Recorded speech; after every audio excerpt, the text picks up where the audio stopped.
So I'm okay with both languages. So does anyone have a problem with English? Έχει κάποιον με μιλά αγγλικά? Okay, cool. So maybe better speaking in English. Yeah, so the questions can be in English and Greek, and I don't mind. So I'm gonna give you like the story for myself, and then we can start with the questions, okay? So a lot of people ask me, why did you become vegan? And I say it wasn't really intentional for me. From a young age, I started looking into nutrition. So I started learning about health and what should we eat, what shouldn't we, what's good and what's bad. I even got so deep that I remember at some point I did an Excel sheet with all the vitamins and how each one helps with everything. It was like just too much, don't do that. Yeah, so I was kind of turning vegetarian and back to omnivore and here and there. I remember my mom calling me every weekend like, are you eating meat this weekend? What's happening? Like, she didn't know. So there is this guy I am still following for a long time. His name is called Steve Pavlina. He's a blogger, yeah? You know about that. So this guy, he's amazing. But I was working in this finance company and I had a lot of free time and I was reading through his blogs. And this guy, he used to be like a software programmer and he turned into a personal development guy. Okay, and what he did, he took this, you know, when you try to download the software, it says like you have a 30-day trial. Yeah. He took that and he brought it into personal development. And he says, I'm going to do 30-day experiments. So he did a lot of experiments and I was watching him. This guy was already a vegan, by the way. He tried this juice fasting, he tried raw food. Then he was doing other types of experiments like polyphasic sleep, if you guys know about that. It's another topic. Yeah, it's another topic. So he was doing a lot of this type of experiments and I really liked that. So one day I said, okay, let's do this, because I was hearing a lot about veganism. I was seeing like all these people were so passionate when talking about veganism. You had some people that were calling them aggressive and all this stuff. I'm like, why, what's happening? What's this veganism thing? So I said, okay, let's try it for 30 days and see what happens. So when you get into that mode, yeah, you start looking into things, like you start picking up stuff and you're reading the ingredients, right? So you find things that you would never think about. And although I was doing this before, because I got into nutrition, you know, like cornflakes and Special K. Back in the day when I was going into nutrition, you know, Special K has more sugar than the normal cornflakes, but it's marketed as healthier. Yeah, so all these kind of marketing schemes were around, but when you go into veganism, it's a whole another level. It's crazy. You find these like milk proteins everywhere and all this stuff. Yeah, so you understand that you don't really know what you're eating. I remember also once I went to a Nero cafe in Paphos. I was with a friend and they had on the board, it was during my 30-day trial, okay? And they had on the board vegetable soup. I'm like, okay, I'll have the vegetable soup. The vegetable soup comes, I see something like, doesn't feel right. So I asked the guy like, look, I'm vegan, is there something I need to know about the soup? And he says, yeah, actually it has butter and milk in it. I'm like, I ordered the vegetable soup. What is butter and milk doing it, you know? So you start to understand that some things are not what you think they are. So as I was going through, apart from the nutrition that I was looking into, you start looking at all the information, the documentaries and all that a lot of people kind of step away out. I don't want to see slaughterhouse videos. I don't want to see this. I don't want to see that. All the experiments they're doing for the cosmetics and all that. You don't want to see that, but it's there. We know it's there, but people just don't want to see it, right? So you have that part and you start understanding what's going on. And then, so there are three reasons actually that people go vegan. There are three main reasons. One is health. All the credible science shows that eating more plant-based keeps you healthier, and that's a fact that no one can deny.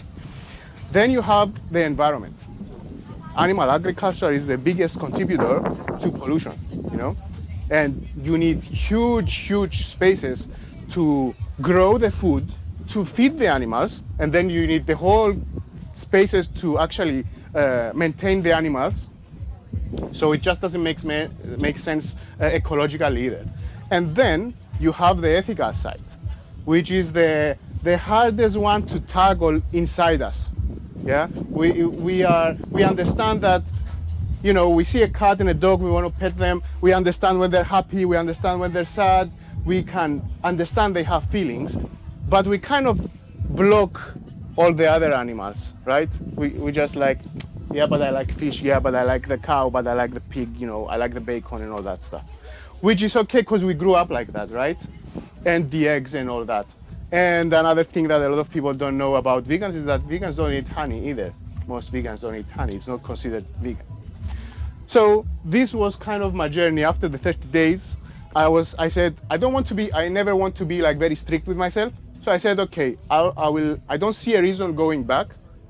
So I will stay vegan. And it's really easy in Cyprus, actually. Cyprus is very easy. You go to one of these rotisserie shops, they have beans, they have okras, they have peas, they have like everything, right?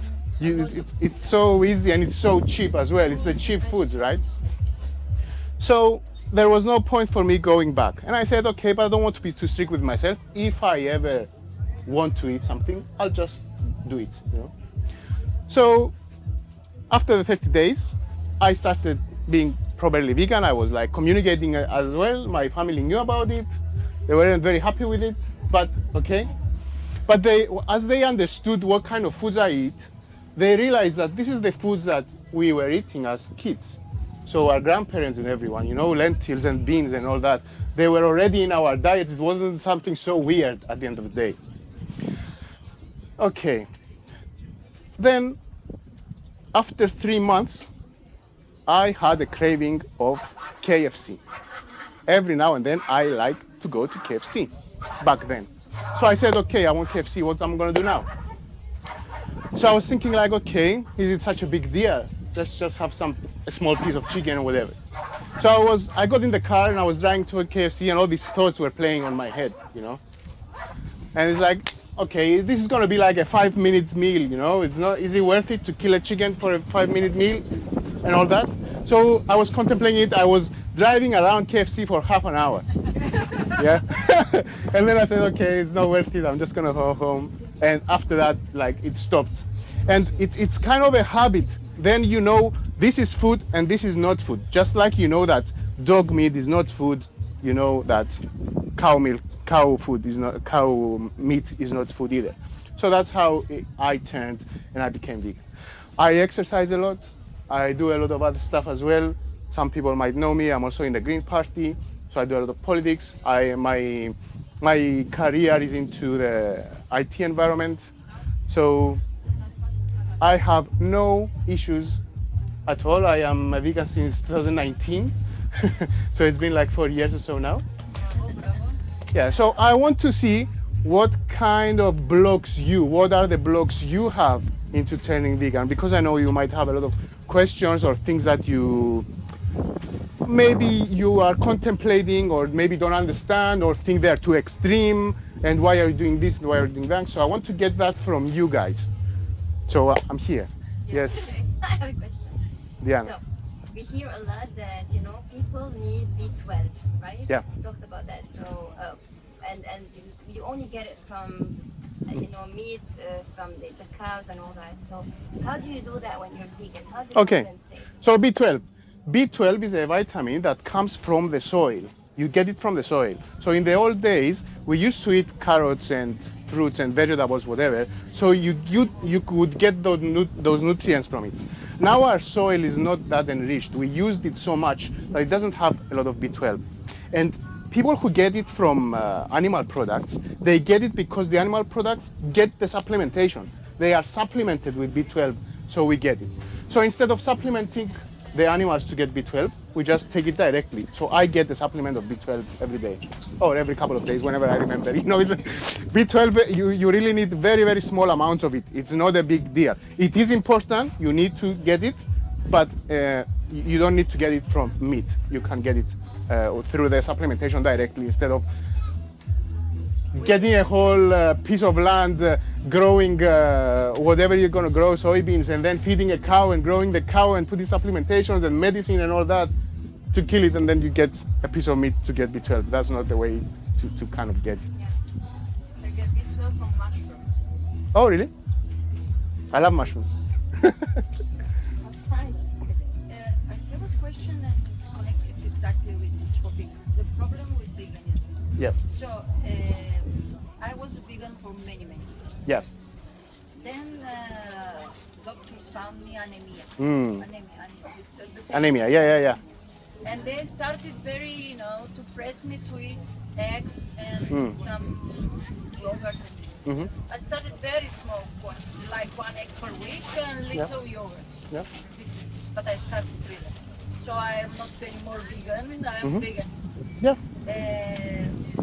I don't know, I don't think this is the right solution Okay. for the... So anemia, I think it's related to iron, right? Yes, it's connected to iron. So a couple of things there. Doctors don't know about nutrition. They actually don't train about nutrition. Yes, So they know what they know about nutrition. And I get it. You should listen to your doctor and get what they are saying, and you should be careful with how you are, right? And health is really important. Yeah. I would suggest also getting some advice from a nutritionist. If you have issues with iron, you need to go to a nutritionist and give them maybe your kind of mentality and what you want to do, and see alternative ways to get iron. So one of spinach is. So I was training with this guy. He's a trainer and he's not vegan, and he had iron deficiency. Okay, even non-vegans get it. Yeah. So basically, iron, in order to get iron, even from spinach or lentils or whatever, you need to combine it with vitamin C. A lot of people don't know this. So on your lentils, on your spinach, put some lemon. Yeah, we use lemon so much. So that's a way to do it. I'm not a nutritionist, but I'm just giving you what I know here. Advice, but it's very, yeah, very so doctors will try and help. It's not that they're doing something bad. Yeah, they try to help. Say, but they are pushing you. They say, "Oh, you're vegan." Of course. You have this anemia. Of course, it's because they don't have the relevant knowledge. Yeah, they have a specific knowledge, and that's fine. You need to get into a more specialist to help you with that, right? And nutritionists. We have a lot of vegan nutritionists as well here in Cyprus, so you can get that from there, right? And definitely you need to monitor, monitor your body, Sure, whatever diet you're doing. Yeah. Your name? My name is Chris. Chris. Hi, Chris. Hello. I'm trying to become vegan. It's been 4 months now I didn't eat meat, but I can afford from Monday to Friday, let's say. But on weekend. Yes, hello. My name is Chris. Hi, Chris. I started doing the vegan nutrition 4 to 5 months now. After watching the documentary. Which one? Game Changer. Nice. Okay. And I find it difficult to have tasty meals. Tasting Actually, it. I take the edamame beans, let's say, I boil them, then I boil some sweet potato, Oh and no. some rice, let's say. I don't have something tasty. Perfect. And every day the same. But No, really, come. really, I see Agis Prudentidis, Yeah. the Greek guy, to find some salads, let's say. But I eat them, okay, but sometimes I feel weak to follow this. Yeah. And let's say on weekends, I eat some cheese as a change, but I want to also stop eating cheese. Yeah. I found recently the vegan yogurt at Alpha Mega. It's nice with some... Don't know, Lidl has a promotion. It's our sponsor. Yeah. No problem. I'm really looking for something. Yeah. Also, too much expensive. Okay. Not product for it. Okay, Chris. I think I can help. These are my comments as a new trying to become... Amazing. Amazing. Correct space. Yes. So listen, every Is time... Mike or No, I'm okay. Okay. Every time you do something new, it's normal that you need some guidance. Sometimes you can't get everything. But, for example, if you get a piece of chicken and you boil it in water, does it taste good? No. No. So what does it make it taste good? It's the condiments you put on it, all this stuff. Yeah, the sauces and the spices. So you need to play around with those as well. But also, you talked about some foods that maybe are a bit more exotic, let's say, like edamame meats we didn't have in Cyprus so many years ago, right? So if you go into the traditional stuff like beans and chickpeas and lentils and okras, bamyes, ξέρω εγώ, φασολάκια, you have all this stuff that are traditional foods that are better tasting. But if you want to go a level up, and people talking about protein, okay, I'm going to talk about protein. If you want to feel like you're putting more protein into your body, yeah. So the three higher sources, let's say, of protein are tofu, seitan, and tempeh. You know about this? I know tofu, Yeah. but it doesn't look even nice. Yes. It's more Yeah. paper. Yeah. Box, paper box. Yeah. Look. I get you. Yeah, I get you. It's the same thing as with every other food. You need to find out how to make it in order to be good. A trick for tofu, okay? Because you want tofu not to be so softy and whatever, right? There are tools that you squish it so the water goes out, you take out the water, and then after you squish it and take out the water, you put it in the freezer, you let it freeze, you take it out, you let it unfreeze, and then you push it again. It becomes more like strainy, okay? That's one. And then you can put all the condiments and all that to do that. Tempeh is a bit better with the texture, and I prefer it, to be honest, tempeh. Seitan, the seitan is more texture-like to meat, okay? But seitan is full gluten. If someone doesn't want to get gluten, it's basically gluten. Seitan is actually gluten. That's the only difference. But these are kind of things that you can start doing, like stir fries with the soya sauce, with the teriyaki, with some peanut butter, you know, putting peanut butter and teriyaki sauce and the bell peppers, whatever, and putting some tempeh in it and whatever, with some rice or quinoa or whatever. You'll start start playing with new stuff in the kitchen, basically. That's what it is, right? Yeah. So you can follow me on Instagram, all the stuff, and I can send you whatever you want, yeah? Anastasia does a lot of recipes as well, and I'm sure like a lot of other stuff. For other recipes too, it's Madame Ginger. Madame Ginger, yeah. Stop following, Actually, there are a couple of other guys I love on YouTube. One is Gaz Oakley, he's amazing, and also Andrew Barnard. He's also astonishing. I love their videos and their recipes and all that. Chefs or just... I'm not sure if they're chefs, but they are doing a lot of cooking. I think Gaz Oakley is a chef, but the other guy is just doing like more home stuff. Yeah. So something else. It's funny, this one. my wife here complains that I eat a lot of onions. I have onion and garlic. Garlic, no, garlic and onion. It's not garlic, then you should be Something garlic, that would be...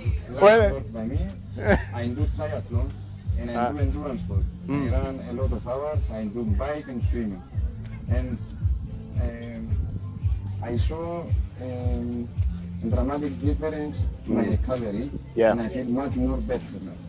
That's what you saw from Game Changers, right? That's what Game Changer is saying, and you can see it like in like, if you want to reduce your garlic and onions, you know, there are capsules, but the food is tastier with the onions. Come on. Just give her garlic and onions. That's another solution. Give everyone garlic and And onions. you learn to cook it in a way that she enjoys it. So I love garlic and my husband hates garlic. So every time I'm cooking, I give him something to try. Spoon feed them. So not to do the stuff. Okay, what else? Where did you? Yes. Where can you find a good quality coffee? Okay, so we're doing like promoting now, whatever. I'm sure Lidl has one. Question also. Yeah? For our friend there. Please. What's your name? Joanna. Nene, oh yeah. Δοκιμάσαμε το corn, δεν ξέρω ποιος το δοκιμάσε. Okay, corn has some products that are vegan, some are not. Yes, that's Yeah. nice. So corn is basically, they do it from some microproteins or whatever, and it's like protein meals like minced meat and like pieces of meat-like products that are mock meats, but they are from these like microorganisms that they do it, like maybe mushroom kind of stuff. It's quite tasty actually, but not everything is vegan from them. So tofu, I know about Limassol, okay, apart from the normal stores that you get it, which is also a bit more expensive. In Limassol, there is a shop that this Asian woman has it, and she makes her own tofu, which is amazing, yeah? And it's near St. Nicholas Roundabout. Where is that rotisserie Cabazzos? A bit after Cabazzos, on the opposite side, on the corner, there is like a Chinese market. It says Chinese market. She makes her own tofu. Yeah. And there are easy recipes to do on your own at home. Even from other stuff, like tofu doesn't have to come from soybeans. You can do like from lentils tofu. Yeah.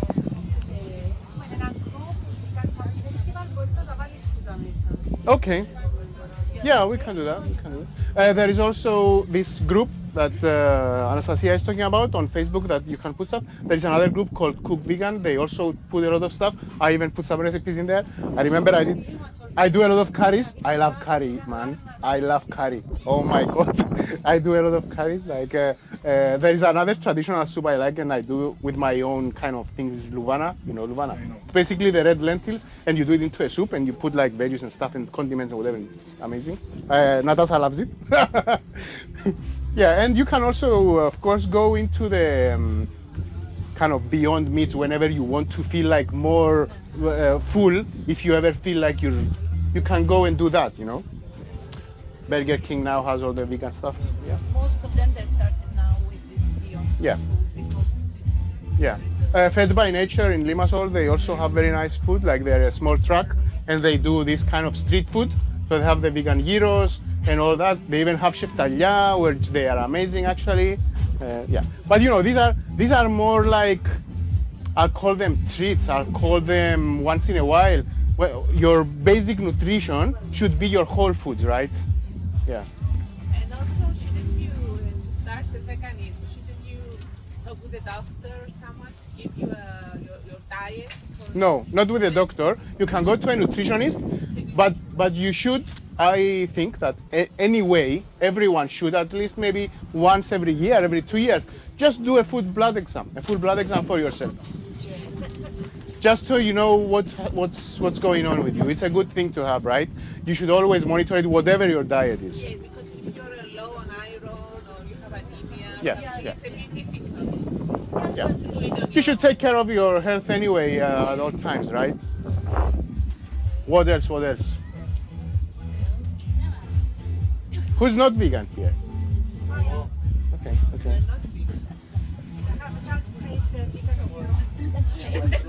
What's your? A lot of people tell me I can't cut cheese. I love cheese. Yeah. have to try them on the cheese and Yeah.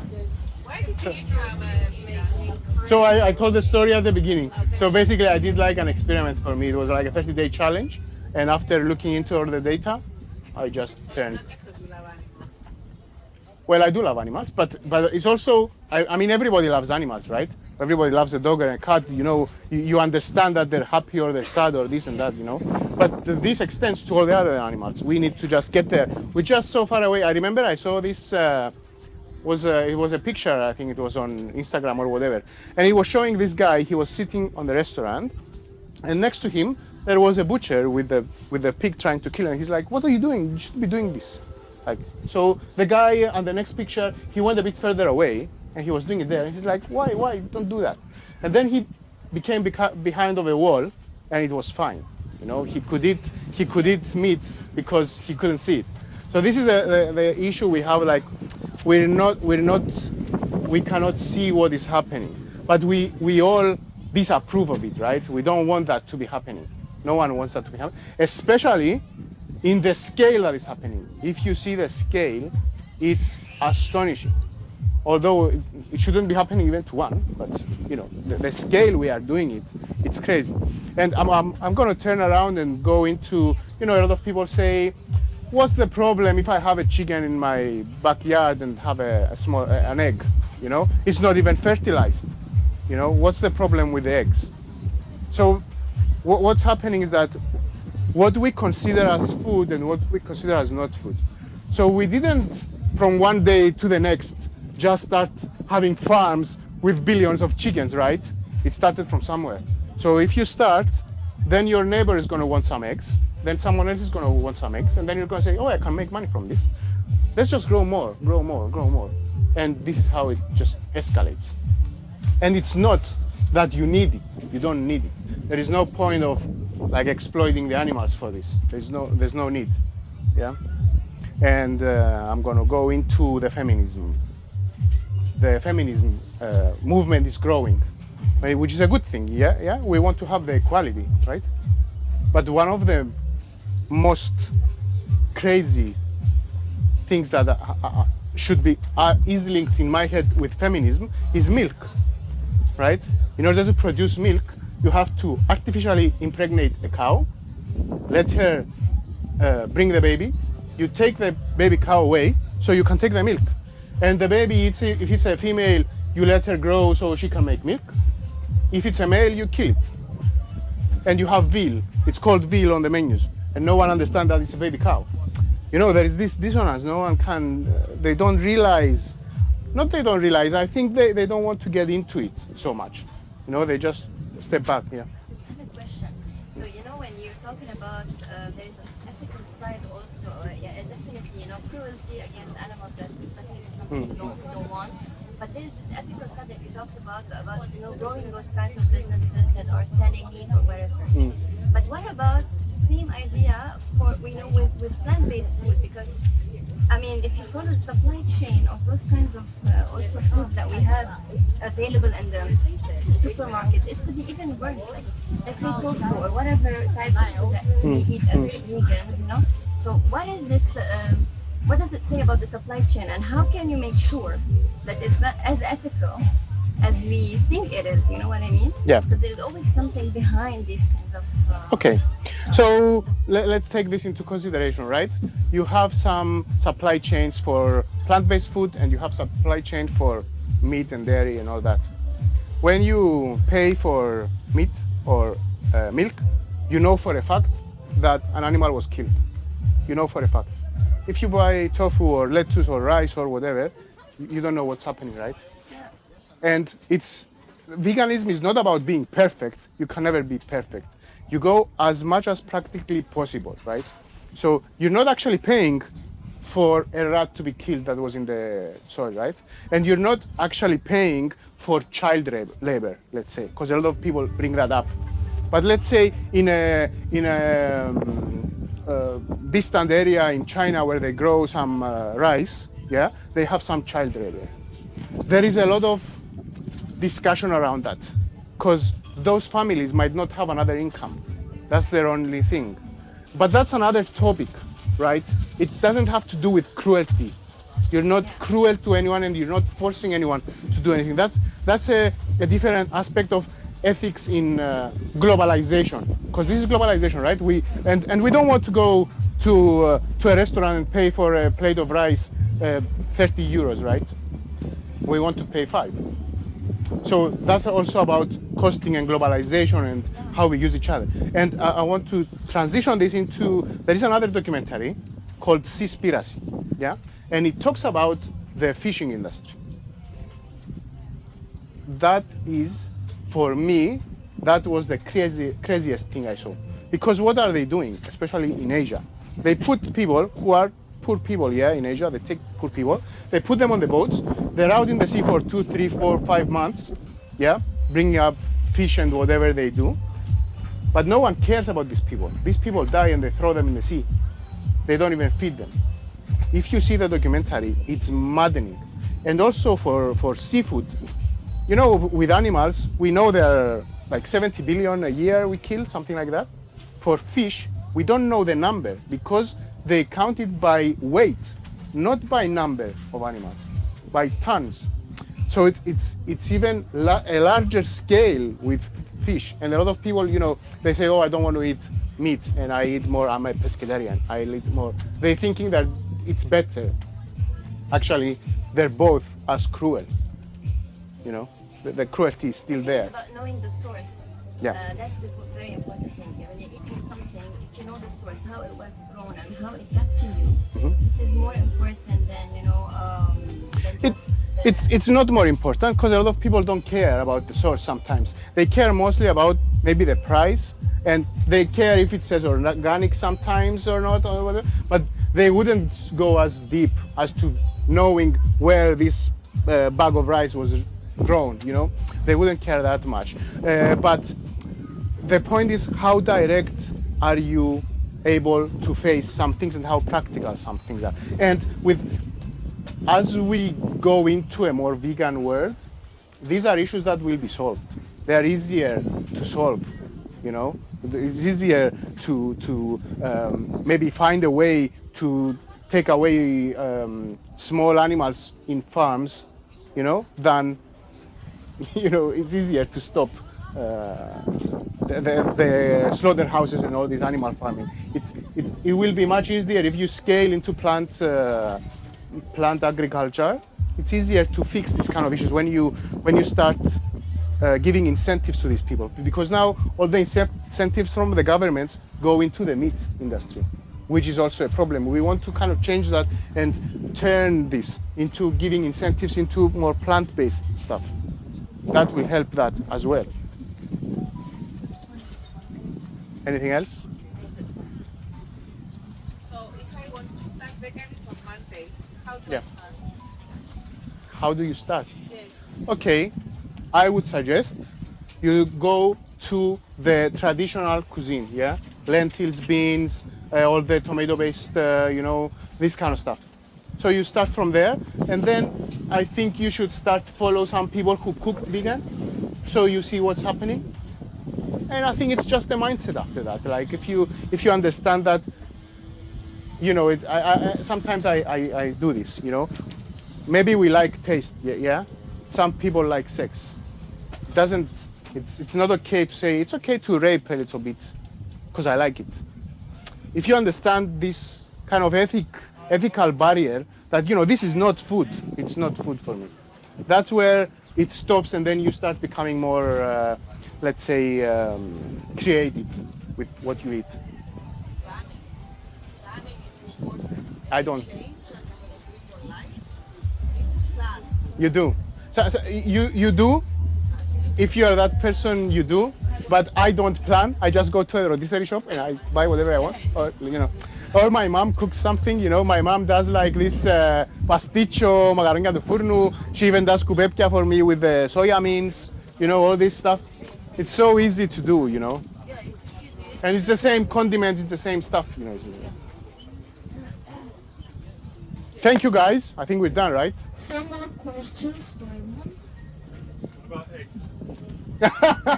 Yeah, We just spoke talked about it. Oh, do you want to talk about honey? Sure. And figs. Do you know the Figs. As Yeah, I well. heard about figs, but that's kind of a natural process. No one is Yes, pushing it, okay, you know. I It's understand, different. yes. Yeah. So, okay. We know that we've heard a lot that bees are starting to get extinct, right? They're endangered now. Bees are endangered.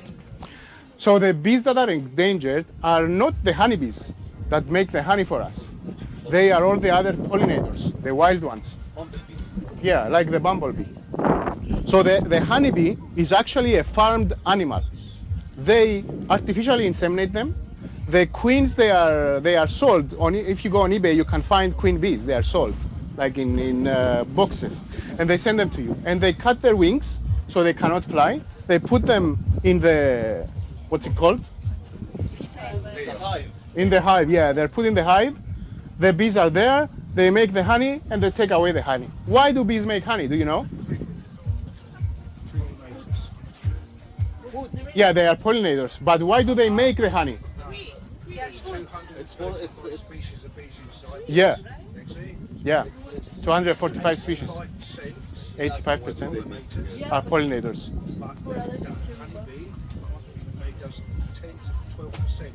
12% is the 12%. So the honeybee only does 12%. Yeah, they're not great pollinators. Yeah, because they go direct and they are honey making machines. Yeah. they take it. Yeah. So the bees create the honey so they can eat in the winter. It's their food. That's why they do it. So what honey makers do, they take the honey and they either kill them, either put sugar syrup, yeah, sugar water, and they feed them like that. So this is also a big scale, and you don't really need honey, you don't need it. That's what we are getting at. That there are so many other nice and good food that we also talked about here, but you don't really need to do that. You don't really need to. Yes, but at the same time, honey is the most strange product. Strange. Yes, because it can last for thousands Yeah. of years. So that's sugar. I don't know if it's the sugar or it's Yeah. the honey, because they didn't Sugar is the know same. about sugar. Yeah. Okay. Yeah. It's sugar as well. Like, all this. You remember You see our grandparents do all this τα γλυκά, γλυκό καρυδάκι and all that stuff. Yes. Yeah, they're forever there. They're never gonna go bad. No, they get destroyed. But the thing is, honey is a conservator as well. Yeah. Okay. It's the best in the world. Yeah. But we don't need to do it. Honey. Okay, it's not Bees necessary. do it also in nature on their Yes. own. I mean, that's fine. But when you do it into an industry, Yeah, it's a another problem. story. yeah, and you don't need it for your nutrition anyway. Done. Thank you, Edmund.